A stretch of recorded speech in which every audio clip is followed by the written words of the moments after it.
enjoyed because I was in it before the internet kind of shrunk the newspaper business. And I run this kind of like a Sunday magazine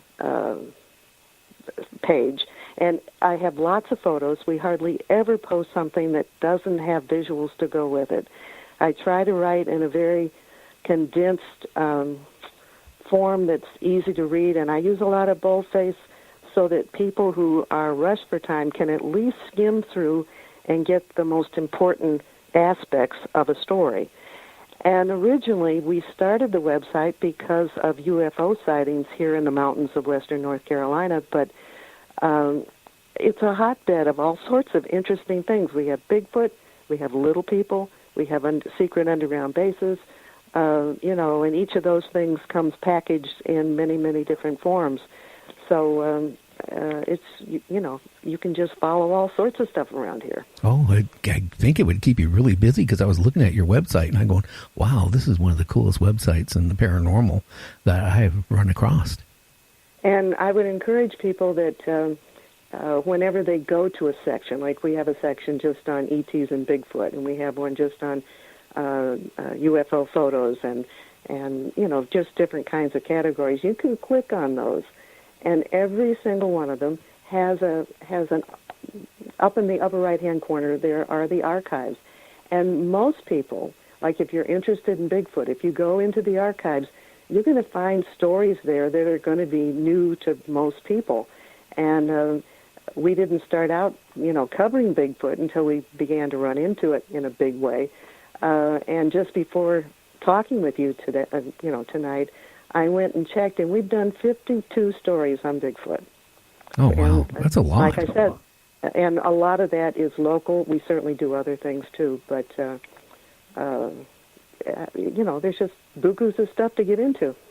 Well, my experience, like I was telling you, that back around 2002, with a friend of mine up in the Canadian Rockies, we ran into a Bigfoot.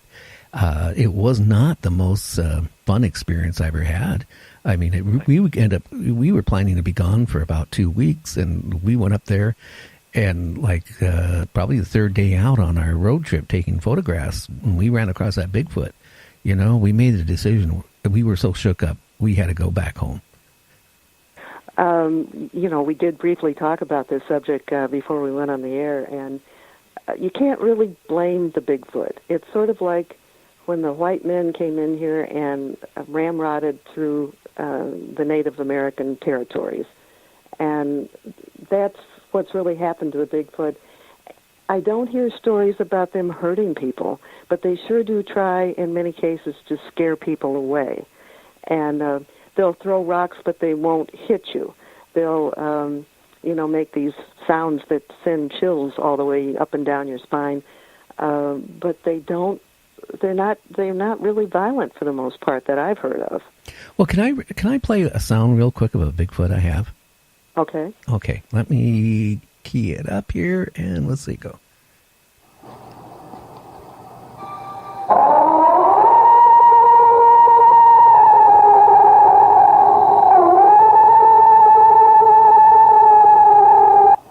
So that's the little sound I found on the internet of a Bigfoot.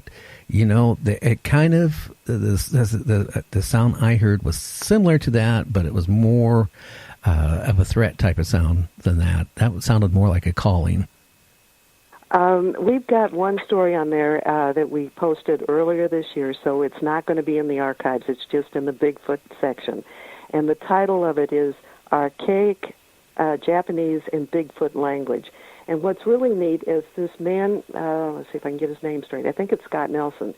And his professional career was in deciphering different languages and stuff for the Navy. He did that for, I think, 30 years. And he knows many languages. And he got a hold of one of the recordings that was done by Ron Moorhead, who has done a lot of recording of Bigfoot sounds.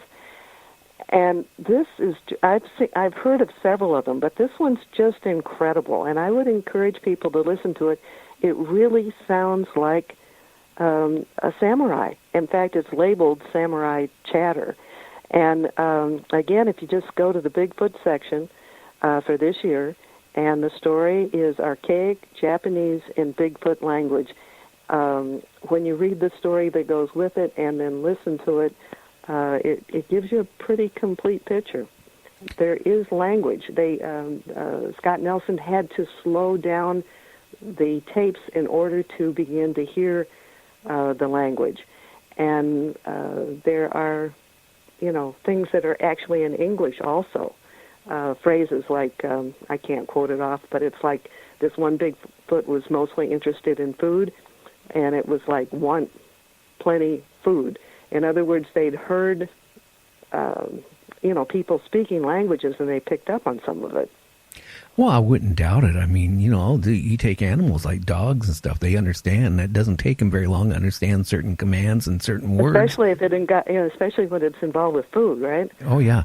But one thing, Mary, about Bigfoot, I don't know if they are as friendly as some people say they are towards humans. I mean, they only want to scare you away. I mean, the Indians talked about them actually, taking their tribe members, their women and kids, and basically eating them. I've talked to a couple, tribe members, and some of their stories, that's what they, believe. But then on the other hand, in the national forest system, since the 1900s to about 5 years ago, there was like 14,000 people. It vanished. Now, some of them in the park system. People are blaming that. I think it's Paulides, if that's the way you pronounce his last name. And I think he's one of the ones that's blaming it on the Bigfoot. I did some interviews with a man who has a cosmic top security clearance. And he said that the disappearance of people, especially children, small children, is actually being done by a quite evil race of ETs. That's a possibility because, he says that's the reason for it, and that the Bigfoot are being falsely accused of that.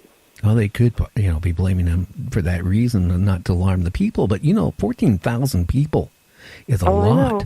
And, and in some of the cases, like children, like there's one I was reading about where the kid was like maybe 30 feet from, the parents. And the parents were busy putting their tent up, turned their head. This 5-year-old totally disappeared. Well, they found him a few days later, or what was left of him, up on a side of a mountain 15 miles away. To get to that mountain 15 miles away, which a 5-year-old is not going to be able to do, right. He would have had to cross some major rivers that even a human wouldn't be able to cross.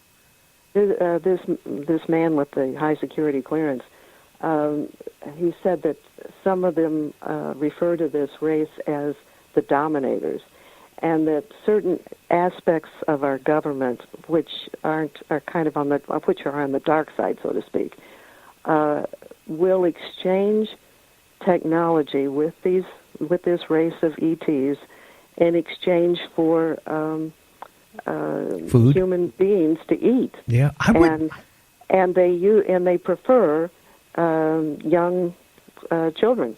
I guess they taste better. I know that sounds so gory, and I certainly wasn't, thinking about talking about this tonight. But like I said, the guy has incredible credentials, and I have to consider that might be the case. And even though I've heard about Bigfoot, scaring people off with rocks and things like that, most of the stories I hear are either they're just simply trying to avoid us. I also have there was a man who was retired military. Well, he had to retire early, so he wasn't an old man. He had a health problem. And he got a small cabin in the mountains not too far from where I live. And I won't go into his whole story, but he eventually, at first heard these sounds of splashing in the creek near his house.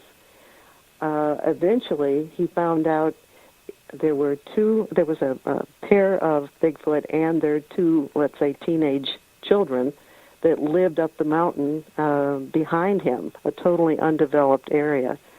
And he eventually made friends with the male.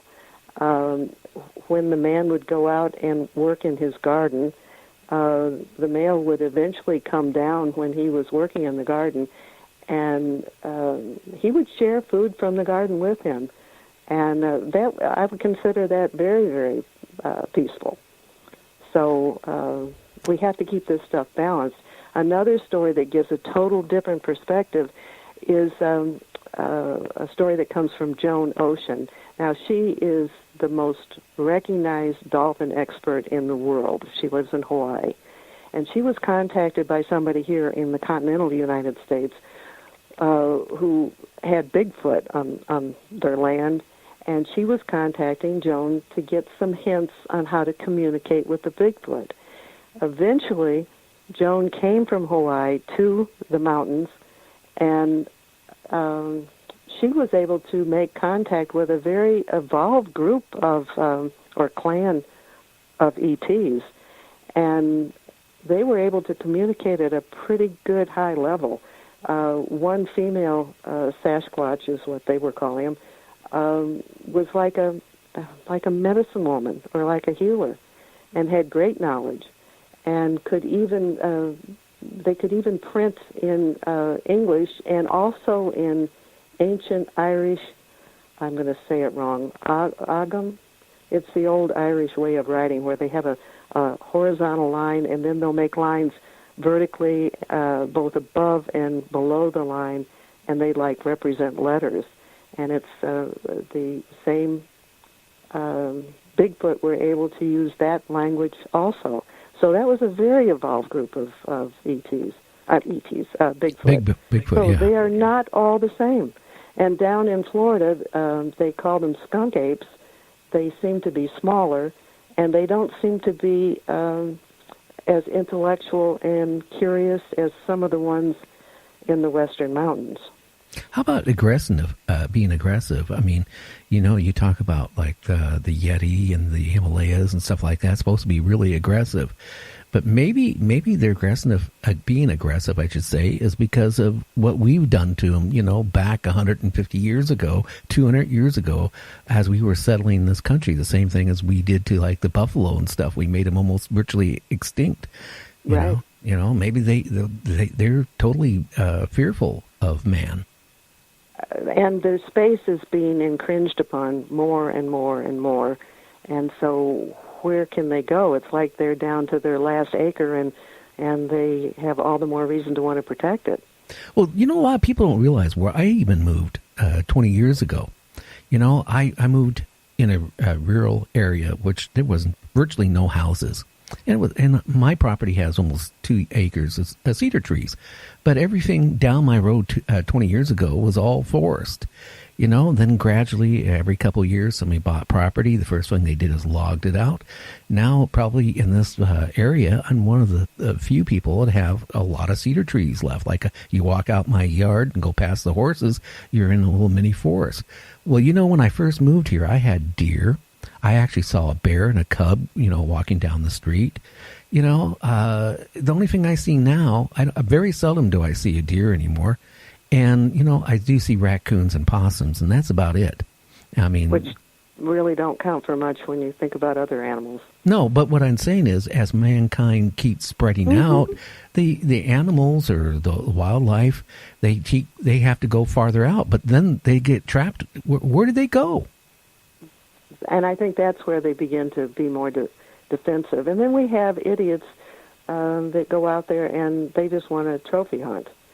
The Bigfoot, I think, have the advantage of being telepathic. I think they can sense what people are about. I think they can sense trouble coming long before we know that they know. And I think they do a pretty good job of avoiding these guys that have a gun over their shoulder and want to shoot them. Well, I had a guest on my show here a couple months ago, maybe about 4 months ago. That's what his idea was this summer. He lives up near Mount Rainier, up in Washington. His idea, him and a bunch of buddies, were going to go, on a trip for about a month out in the woods and find a Bigfoot and shoot it and bring it in to, show people. And I said, well, before you do that, you could be charged with murder. I mean, depending on the DNA.